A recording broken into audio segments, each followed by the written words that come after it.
Hermanos, que el Señor les bendiga. Qué privilegio volver a reencontrarnos esta oportunidad en el estudio de la palabra del Señor. Qué privilegio, ¿verdad? Es lo que nuestro buen Señor nos da en la noche de hoy. Un saludo cordial, un saludo fraterno para cada uno de todos ustedes. Gracias ya por estar conectado con nosotros. Vamos a estudiar juntos la palabra del Señor para esta oportunidad, mis amados hermanos. El tema que hoy vamos a estudiar: dichosos los humildes. Vaya, qué cualidad, ¿verdad? Dichosos los humildes. Precisamente vamos a estudiar el capítulo 5, específicamente el versículo 3 del Evangelio de Mateo, el escrito de Mateo. Precisamente en una de las exposiciones pasadas estuvimos hablando de la importancia del Sermón del Monte. Y precisamente esta oportunidad vamos a estudiar estas bienaventuranzas. De hecho, vamos a estudiar una serie de las bienaventuranzas, pero precisamente hoy vamos a estudiar el tema dichosos los humildes. Vaya, la palabra del Señor dice que Dios aborrece a los arrogantes, pero da gracia a los humildes. Vaya, ¿qué les parece? Es muy interesante, ¿verdad? Versículo 3 dice así la palabra del Señor del capítulo 5 del Evangelio de Mateo: bienaventurados los pobres en espíritu, porque de ellos es el reino de los cielos. Voy a reintegrar la lectura. Mateo capítulo 5 versículo 3. Bienaventurados los pobres, esta cualidad, los pobres en espíritu, porque de ellos es el reino de los cielos. A la serie de bendiciones condicionales prometidas en Mateo capítulo 5, versículo 3 al 12. Por mucho tiempo se les ha llamado las bienaventuranzas, un nombre derivado del latín y que se refiere a un estado de felicidad, a un estado de gozo, a un estado de dicha. Jesús presenta la posibilidad de que la gente sea verdaderamente feliz, sea verdaderamente bienaventurada, y la felicidad disponible es el tema inicial del Sermón del Monte. Muchas personas, incluso algunos cristianos, encuentran eso difícil de creer. Hay algunas preguntas. La primera pregunta es esa: ¿cómo podría un mensaje tan exigente e imposible como el Sermón del Monte tener como objetivo hacer feliz a la gente? Número 2. ¿Es difícil creerlo o es fácil?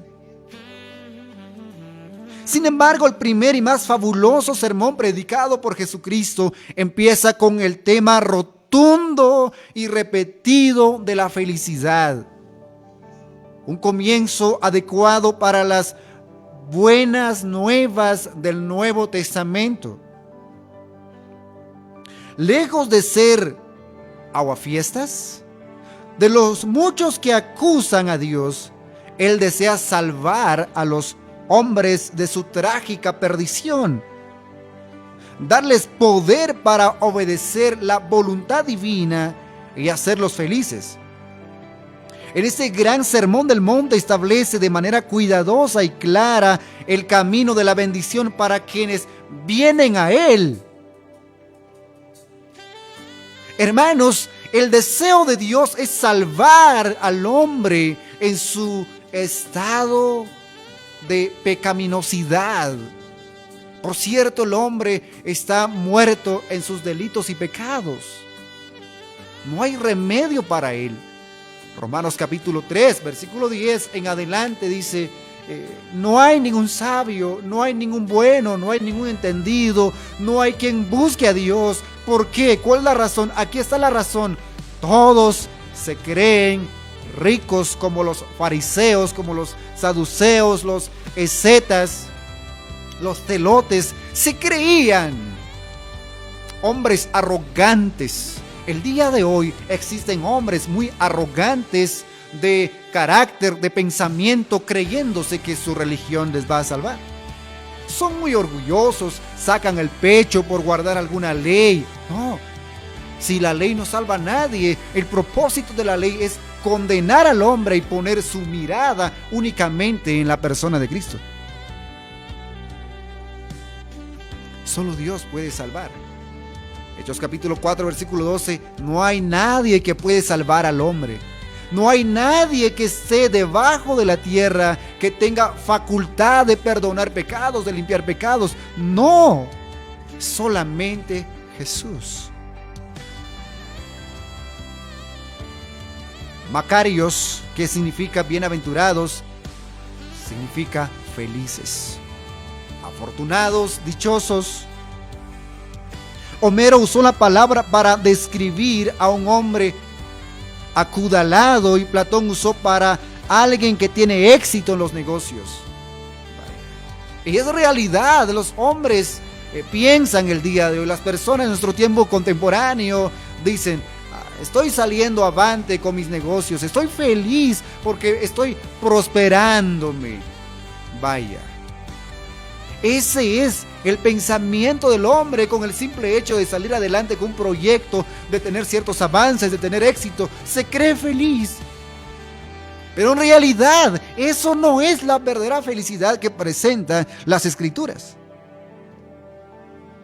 Tanto Homero como Hesiodo hablaron de que los dioses griegos eran felices, o sea, macarios, dentro de sí mismos, porque no les afectaba el mundo de los hombres, los cuales estaban sujetos a la pobreza, la enfermedad, la debilidad, la desgracia y la muerte.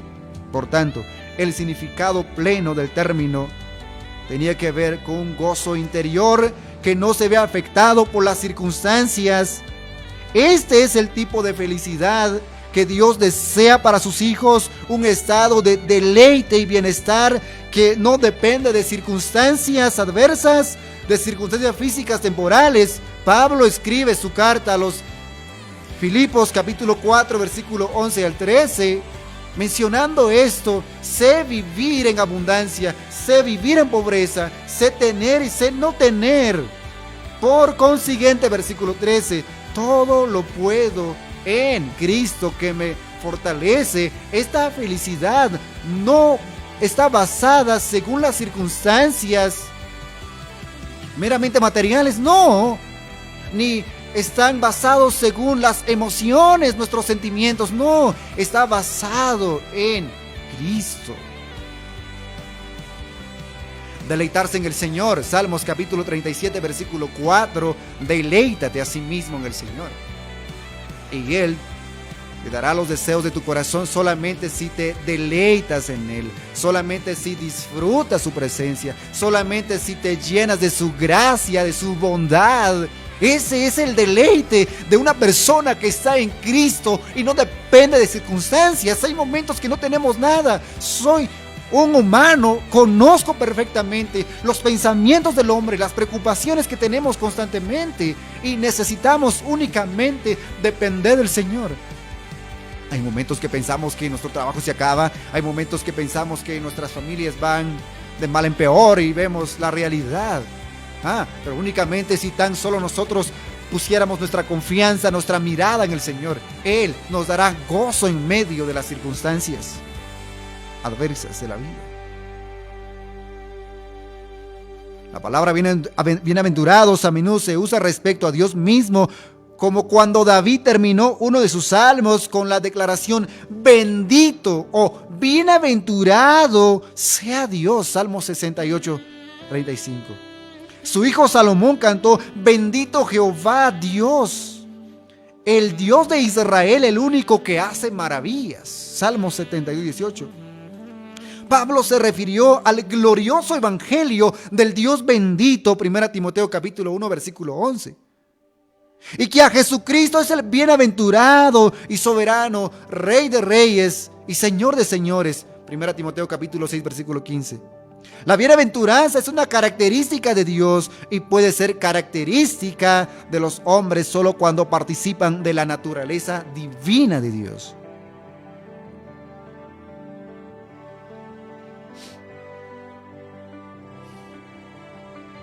No existe bienaventuranza ni perfecto regocijo y deleite del tipo que Jesús habla aquí, excepto para quienes llegamos a tener una relación personal con Él, a través de cuyas preciosas y grandísimas promesas llegamos a ser participantes de la naturaleza divina. 2 Pedro 1:4. Debido a que la bienaventuranza es fundamentalmente un elemento del carácter de Dios, cuando los seres humanos participan de la naturaleza divina por medio de Jesucristo, participan también de su bendición. Por tanto, resulta evidente en el mismo inicio del Sermón del Monte que Jesús está hablando de una realidad que solo es para los creyentes. Esto no es para los incrédulos. Esto es para los creyentes. No es para los no hijos de Dios, es para los hijos de Dios. El mundo le cuesta aceptar esto. Odia escuchar esta realidad. ¿Por qué? Todos y todas vanagloriándose, creyéndose superiores a los demás. Pero aparece Jesús diciendo: bienaventurados los humildes, bienaventurados los pobres, pero específicamente en espíritu. Hoy hay muchas religiones, hay muchas teologías: la teología de la liberación, la teología de la prosperidad, diciendo que si no tienes nada no eres hijo de Dios. Eso no encuentro en la Biblia. Eso es una doctrina fatalmente errada, ¿no? En el mundo tendréis aflicción, pero confiad en mí, yo he vencido, dijo Jesús en Juan capítulo 16, versículo 33. El cristiano está hecho para las circunstancias y su gozo depende del Señor. No depende de las circunstancias. No depende porque me vaya bien o me vaya mal, no. Depende de cómo está mi relación con el Señor.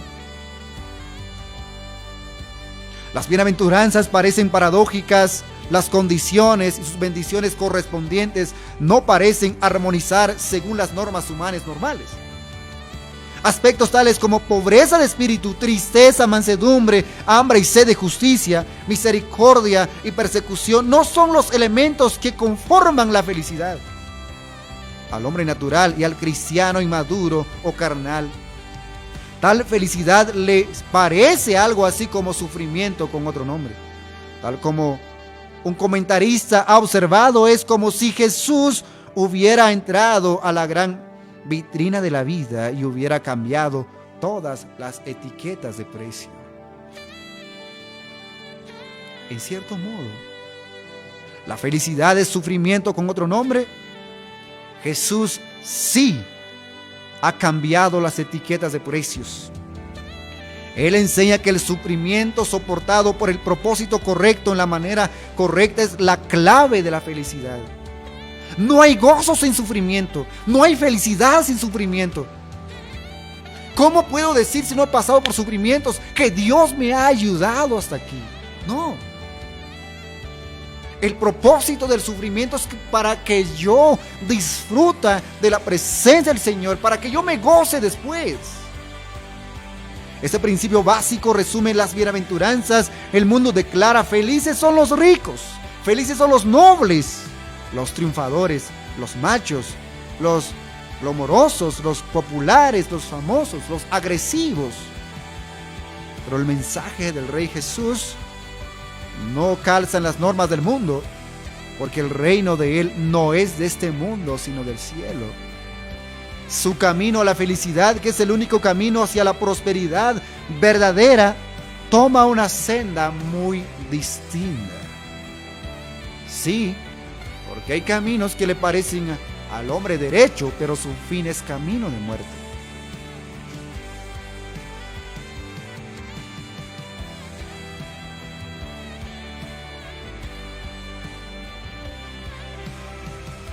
Hay un peligro común es tratar de suplicar casi toda necesidad, o suplir casi toda necesidad con cosas físicas.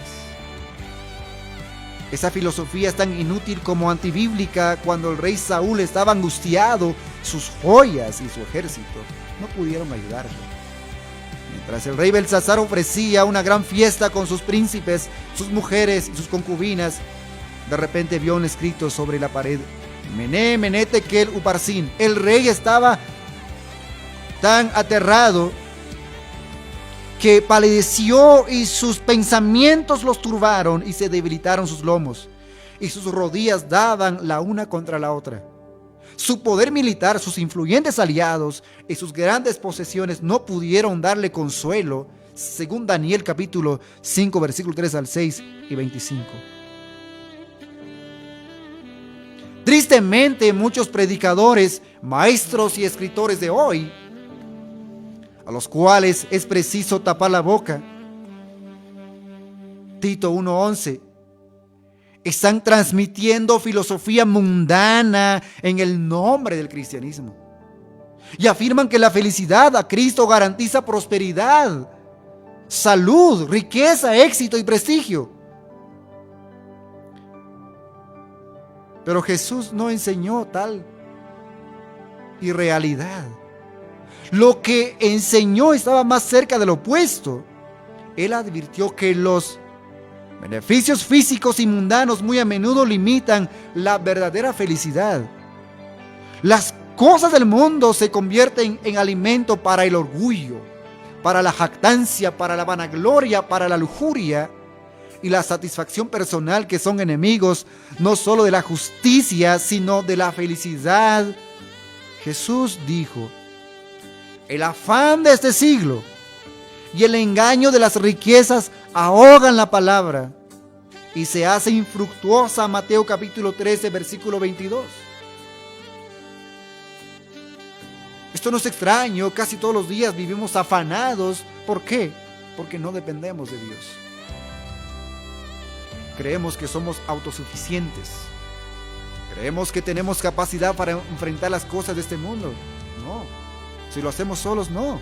Jesús dijo: separados de mí, nada podéis hacer. Esperar felicidad de las cosas de este mundo es como buscar a los vivos entre los muertos. Tal como las mujeres buscaban a Cristo en la tumba del huerto esa primera mañana de Pascua. Los ángeles dijeron a las mujeres: no está aquí, sino que ha resucitado. Lucas 24:6. Pablo afirmó esta realidad: sí, pues habéis resucitado con Cristo. Buscad las cosas de arriba, donde está Cristo sentado a la diestra de Dios. Este es un sí condicional. Si en realidad resucitaste de entre los muertos, cuando hablo de muertos estoy hablando de personas que están muertos en sus pecados, no hay remedio para ellos. Si en realidad, Pablo dice estas palabras, si en realidad ustedes nacieron de nuevo, si en verdad ustedes resucitaron y ahora viven para Dios, entonces poned, este es un mandato, es una orden, poned la mira en las cosas de arriba, no en las de la tierra. Colosenses 3:1-2. Pero precisamente el pensamiento de muchos cristianos hoy está centrado en la tierra. Están perdidos. ¿Qué es lo que está pasando? Simplemente por una falta de exposición bíblica seria. Juan aseveró: no améis al mundo, ni las cosas que están en el mundo. Sigue diciendo: el mundo pasa y sus deseos, pero el que hace la voluntad de Dios permanece para siempre. Solamente el que hace la voluntad de Dios tiene vida. 1 Juan 2:15 y 17. La verdadera felicidad está a un nivel más alto que cualquier cosa en el mundo. Y es a ese nivel que el Sermón del Monte nos lleva. He aquí una manera totalmente nueva de vivir. basada en una forma completamente nueva de pensar. Esta es una realidad basada en una nueva manera de ser, una nueva manera de vivir. La norma de la justicia y por consiguiente la norma de la felicidad es la norma del desinterés, una norma que es totalmente opuesta a los impulsos caídos y la naturaleza no regenerada del ser humano. Es imposible seguir la nueva manera de vivir de Jesús sin tener en el interior su nueva vida. Como alguien ha sugerido en nuestros días, muy bien se podría tratar de cumplir la profecía de Isaías de que en el milenio el lobo, el cordero, el leopardo, el cabrillo, el león y la vaca vivirán pacíficamente juntos. Isaías 11, 6 al 7. Si vamos a un zoológico y le damos a un león una conferencia sobre la nueva manera pacífica en que se esperaría que viviera, luego metemos a un cordero en la jaula con él, sabemos exactamente qué sucederá tan pronto como león tenga hambre. No yacerá pacíficamente con el cordero hasta el día en que la naturaleza del león sea cambiada.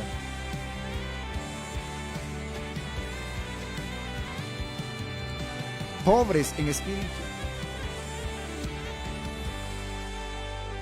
El significado de ser pobre en espíritu, ptochos en griego, que significa pobres, viene de un verbo que significa encogerse, acobardarse o rebajarse. Como a menudo hacían los pordioseros en esa época, el griego clásico usa la palabra para referirse a una persona reducida a la miseria total, que mendigaba agachado en una esquina mientras estiraba una mano para implorar las limosnas. A menudo ocultaba el rostro con la otra mano porque estaba avergonzado de ser reconocido. El vocablo no significa simplemente hombre pobre, pordiosero, pobre.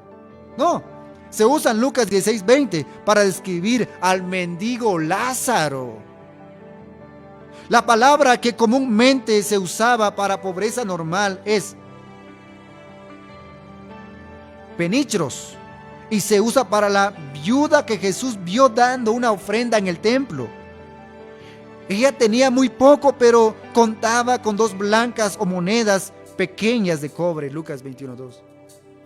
La mujer era pobre, pero no mendigaba. Alguien que es pobre, penichros, tiene al menos algunos recursos escasos. Sin embargo, quien es pobre, tochos, depende completamente de otros para su sustento porque no tiene nada.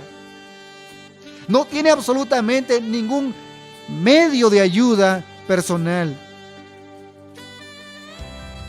Cuando Jesús estaba hablando de pobreza, estaba hablando de pobreza espiritual que corresponde a la pobreza material de alguien que es tochos. Jesús no enseñó que la pobreza material fuera del sendero hacia la prosperidad espiritual. No, eso no, nada que ver. Únicamente Jesús enseñó la pobreza espiritual. Creo que todos los que vienen a Jesús reconocen su condición, cómo están viviendo ante el Señor.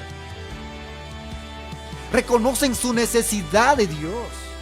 Reconocen que no tienen nada, son pobres, son unos pordioseros espiritual, no tienen nada. Pero qué terrible es que el hombre se olvida de su Dios y se cree autosuficiente, es muy orgulloso, engreído. ¿No? Todos los que vienen a Él vienen con temor, en humildad ante el Señor. ¿Por qué son bienaventurados? Aquí está la razón. Es que Dios los perdona. Dios no perdona a los orgullosos. ¿Cuántas veces usted ha sacudido su mano en el rostro de Jesús? El hombre actual sacude su mano en el rostro de Jesús.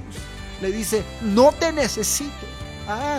Pero ¿qué es lo que está haciendo? Simple y sencillamente está acumulando ira para el día de la ira, en el día del justo juicio de Dios. Y en ese día, ese hombre que está sacudiendo sus manos en el rostro de Jesús le dirá a Jesús en ese día: justo eres, te alabo porque tú eres justo. Este hombre le dirá al Señor en el infierno, sufriendo el castigo y menospreciándose a sí mismo. Pero es mejor menospreciarse a sí mismo en este tiempo y poder venir y humillarse ante el Señor Jesús.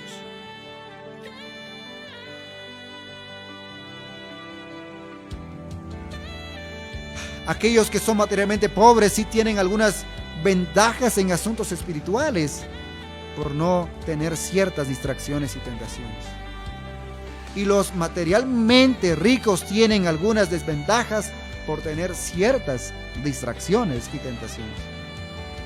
Pero las posesiones materiales no tienen necesariamente alguna relación con las bendiciones espirituales. Mateo deja en claro que Jesús está hablando aquí acerca de la condición del espíritu, no de la billetera, no de la casa, sino del espíritu.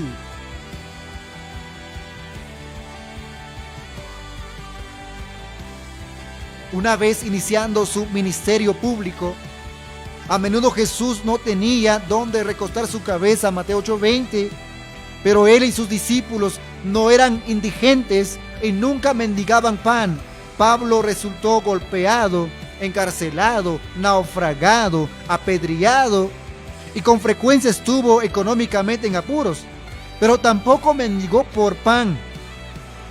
En realidad, para él fue una insignia de honor trabajar para pagar sus propios gastos en el ministerio. Hechos 20:34.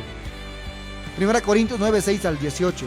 El Señor y los apóstoles fueron acusados de ser ignorantes, alborotadores, irreligiosos e incluso desquiciados, pero nunca fueron acusados de ser indigentes o mendigos. Por otra parte, a ningún creyente del Nuevo Testamento se le condena por ser rico.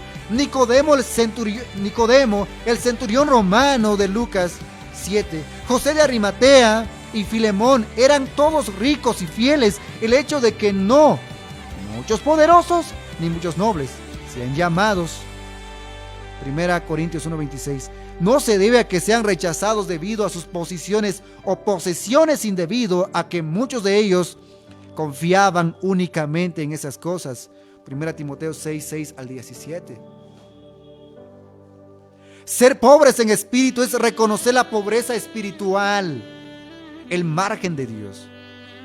Es verse como realmente se es: perdidos, sin esperanza, indefensos. Sí. ¿Quién te va a depender en las manos del Señor en el día de la ira? Nadie. Nadie. Toda persona apartada de Jesucristo es espiritualmente indigente, cualquiera que sea su educación, su riqueza, su posición, sus logros o su conocimiento religioso. Muchos se jactan de algún líder religioso porque tiene mucho conocimiento. Señores, eso no les va a salvar. Eso les ayuda a condenar, sí, porque están endiosando a un hombre. Y todo aquel que endiosa a un hombre lo está endemonizando. Todos aquellos que adoran a un hombre lo están idolatrando. Y un ídolo nada más que es un demonio. Ese es el planteamiento de la primera bienaventuranza. Los pobres en espíritu son los que reconocen su total indigencia espiritual y su plena dependencia de Dios. Perciben que en ellos mismos no hay recursos salvadores y que solo pueden implorar misericordia y gracia. Saben que no tienen mérito espiritual y que no pueden ganar ninguna recompensa espiritual. Su orgullo ha desaparecido, su confianza en sí mismo se ha desvanecido y se hallan con las manos vacías delante de Dios. Sí, por cuanto todos pecaron, están separados de la gloria de Dios.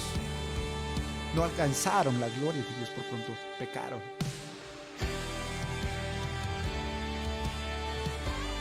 En espíritu también transmite la sensación de que el reconocimiento de la pobreza es verdadero. No una actuación. No se refiere a actuar extremadamente como un mendigo espiritual, sino reconocer lo que realmente se es. Se trata de humildad verdadera, no de humildad fingida. Describe la persona acerca de la cual el Señor habla en Isaías 66:2. Miraré a aquel que es pobre y humilde de espíritu y que tiembla mi palabra. Describe a los individuos que están quebrantados de corazón y contritos de espíritu. Salmos 34:18. Que tienen un corazón contrito y humillado delante del Señor. Salmos 51:17. Jesús contó la parábola del fariseo y el recaudador de impuestos a unos que confiaban en sí mismos como justos y menospreciaban a los otros. Mientras el fariseo oraba en el templo, recitaba lleno de orgullo sus virtudes y daba gracias por no ser como los pecadores, en especial como el publicano que estaba de cerca. ¿Cuántos el día de hoy tachándose a los demás como no sé, diciéndoles que no son nada, insultando a la gente? No, señores. No. Eso era lo que hacía el fariseo. Gracias, Señor, porque soy santo. Gracias, Señor, inclusive porque no soy mujer. Gracias. Gracias, Señor, porque no soy pobre. Gracias, Señor, porque ayuno 3 veces a la semana. Oro 3 veces al día. ¿Cuántos? Esta gente el día de hoy abundan. No soy como estos, sino ahora 3 veces al día eres como tal. No. Simplemente, si no oras, te crees orgulloso y te crees independiente de tu Señor. No obstante, el publicano, estando lejos, no quería ni aún alzar los ojos al cielo, sino que se golpeaba el pecho, diciendo: Dios, sé propicio a mi pecador. Jesús afirmó que el recaudador de impuestos descendió a su casa antes que el otro justificado. Porque cualquiera que se enaltece será humillado, y el que se humilla será enaltecido. Lucas 18, 9 al 14. El fariseo era orgulloso en espíritu, el publicano era pobre en espíritu. Hermanos, al decir que hay personas que tachan a otras personas, simplemente se jactan, porque creyéndose espiritualmente ricos, y en realidad son más pobres que los otros. Esa es la realidad. Creerte más santo que los demás, no lo eres. No por tus oraciones, tampoco por tus ayunos. Es la gracia de Dios, es su misericordia. Los israelitas, que eran espiritualmente sensibles, sabían que necesitaban el poder de Dios para guardar la ley divina. En humildad confesaron su impotencia y abogaron por la misericordia y la fortaleza de Dios. David comenzó su gran salmo penitencial con la súplica: ten piedad de mí, oh Dios, conforme a tu misericordia, conforme a la multitud de tus piedades, borra mis rebeliones. Pero yo reconozco mis rebeliones y mi pecado está siempre delante de mí. Salmos 51, 1 y 3. Esto es un pobre espiritual reconociendo su condición, no jactándose. No. Y tampoco estoy diciendo que los que no oran son justos, son santos. No. Debemos de entender que necesitamos ejercer también nuestras disciplinas espirituales para mantener nuestra relación con Dios. Es importante la lectura de la palabra del Señor, sí. Es importante la oración también. El ayuno lo es. Las vigilias, exacto, son muy importantes. Pero no se olvidan de que eso es comunión con el Señor para mantenerse firmes. ¿Por qué la pobreza de espíritu es lo primero? Es que no podemos comenzar la vida cristiana sin humildad.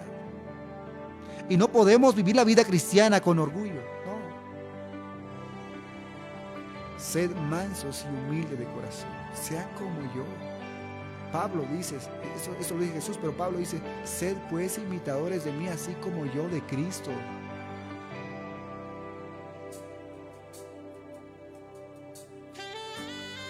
Donde el ego está exaltado, Cristo no puede estar. Alguien que se jacta de su espiritualidad, Jesús no está allí. Donde nosotros mismos somos los reyes, Cristo no puede entronizarse. Cristo no puede reinar. A menos que los orgullosos en espíritu se vuelvan pobres en espíritu, no pueden recibir al rey ni heredar su reino. Entonces, ¿cómo obtener humildad? Número 1, este es el primer paso. El primer paso en experimentar humildad es quitar la mirada de nosotros mismos y ponerla en Dios. Somos incapaces. Dios es todopoderoso.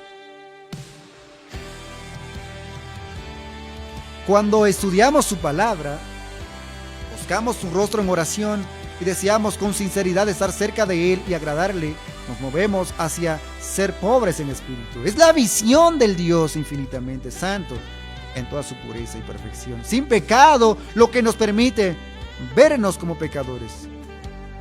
A fin de buscar humildad, no debemos mirarnos para encontrar nuestras faltas, sino que debemos ver al Dios todopoderoso a fin de contemplar su perfección. Y si nos miramos, contemplamos nuestra imperfección, pero debemos de quitarnos nuestros ojos de nosotros y ponerlos en Dios. Perfecto, excelente. Segundo, debemos matar de hambre a la carne eliminando lo que alimenta. La esencia de la naturaleza carnal es el orgullo. Matar de hambre a la carne es eliminar y evitar aquellas cosas que promueven orgullo.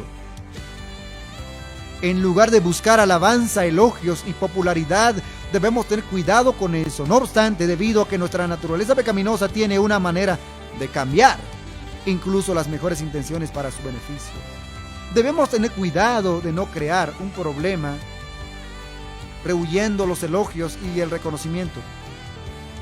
En tercer lugar, equilibrar principio para llegar a la humildad es pedírsela a Dios. Nuestra oración debe ser así: Señor, por favor, quiero ser humilde, aumenta mi temor de Dios.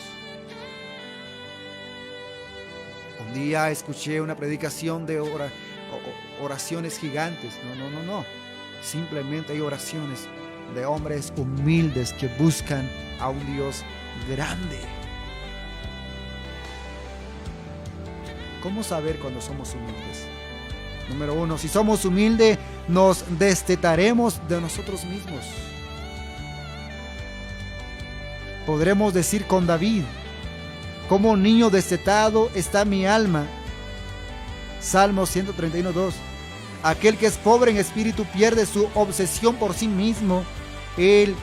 Yo es nada y Cristo es todo. Número 2. La humildad nos llevará a perdernos en la maravilla de Cristo. Número 3. No nos quejaremos de nuestra situación por mala que pueda llegar a ser. Número 4. Veremos con más claridad las fortalezas y virtudes de otros, así como nuestras propias debilidades y nuestros pecados. Con humildad estimaremos cada uno a los demás como superiores a nosotros mismos. Filipenses 2:3. En cuanto a honra, prefiriéndose los unos a los otros. Romanos 12:10. Quinto, pasaremos más tiempo en oración. Si no oras, es decir, eres un orgulloso, eres de los que se jactan. Yo oro 3 veces. No necesito oración, no. Aquel que ora se humilla ante el Señor, busca el rostro de Dios en humildad, postrándose ante las excelencias de Dios. Sexto, aceptaremos a Cristo en sus términos, no en los nuestros ni en los de alguien más. Nunca trataremos de tener a Cristo al mismo tiempo que conservamos nuestro orgullo, nuestros placeres, nuestra codicia o nuestra inmoralidad. No modificaremos las reglas del Señor por tradiciones eclesiásticas. o por nuestras propias inclinaciones o persuasiones. Solamente su palabra será nuestra norma de fe y nuestra norma práctica. Séptimo, cuando somos pobres en espíritu, alabaremos y agradeceremos a Dios por su gracia, porque por gracia sois salvos. Tengo salvación, es por la gracia de Dios, no porque soy buena persona. El resultado de ser pobres en espíritu. Quienes acuden al Rey con esta humildad heredan su reino, porque de ellos es el reino de los cielos. Dios ha decidido gustosamente dar el reino a los que de manera humilde vienen a Él y confían en Él. Lucas 12:32. Los que llegan al Señor con corazones quebrantados no salen con corazones quebrantados. Porque así dijo el alto y sublime, el que habita la eternidad y cuyo nombre es el Santo. Yo habito en la altura y la santidad y con el quebrantado y humilde de espíritu, para hacer vivir el espíritu de los humildes y para vivificar el corazón de los quebrantados. Isaías 57:15. Dios quiere que reconozcamos nuestra pobreza para poder enriquecernos espiritual. Quiere que reconozcamos nuestra bajeza para poder levantarnos. Santiago declara: humillaos pues delante del Señor y Él os exaltará. Pero si se exaltan, Él se encarga en humillarlos, a renunciar a su propio reino. El pobre en espíritu hereda el reino de Dios. Bienaventurados los pobres en espíritu, porque de ellos es el reino de Dios. Si usted muere hoy, ¿a dónde va a ir? ¿Dónde va a pasar la eternidad? ¿Dónde? Depende de usted. Depende mucho de usted. Depende de sus propias determinaciones. Pero quiero decirle de nuevo, si hoy muere, ¿dónde va? ¿Cómo se considera un pobre en espíritu? ¿Un rico en espíritu? Usted lo sabe. Pero usted necesita. Te invito a un tiempo de oración en esta noche. Señor, te damos gracias por tu palabra. Gracias, oh Padre, por bendecirnos. Gracias por hablarnos con tu palabra. Quiero rogarte, Señor, que tú puedas bendecir la vida de los que hoy han escuchado tu palabra. Danos fuerzas, Señor. Necesitamos de ti. No podemos solos. Somos incapaces. Somos insuficientes. Señor, si se tratara de nosotros, no podemos, Señor. Necesitamos únicamente de tu gracia. Necesitamos únicamente, Señor, de tu amor cada día. Señor, a ti oramos esta noche con todo nuestro corazón.